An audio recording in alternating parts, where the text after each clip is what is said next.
उर्मिला, जे hydra facial जे famous झालंय त्यानं आमचे जरा पोर्स छोटे दिसायला लागतील का ग? उत्तर आहे एकदा केल्यानं नाही, रेग्युलर बेसिसवरती हो.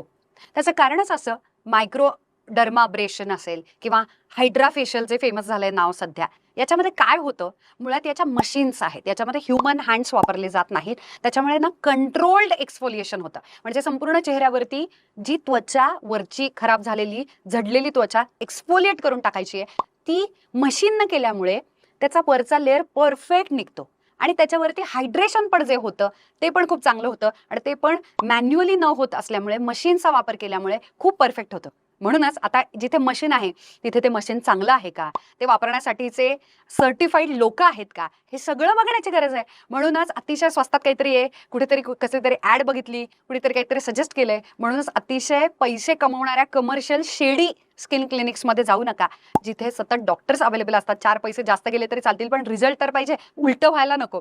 आणि म्हणूनच एक्सफोलिएट छान होतं, हायड्रेशन छान होतं आणि पोर्स पण मिनिमाइज होतात. म्हणूनच हे 100% गुणकारी आहे. पण जसं केमिकल पील कधी काळी एकेकाळी केलेलं आणि त्याच्यानंतर परत कधीच नाही केलं तर फरक पडत नाही. हे जे केमिकल पील्स असतात किंवा हायड्रा फेशियल्स असतात, याचा इफेक्ट टिकण्यासाठीचा एक टाइम पिरियड असतो आणि म्हणूनच या सगळ्या टेम्पररी ट्रीटमेंट्स आहेत. म्हणजे 2 महिने, 3 महिने, 5 महिने त्या ट्रीटमेंटवरती अवलंबून आहे तो इफेक्ट टिकून राहतो.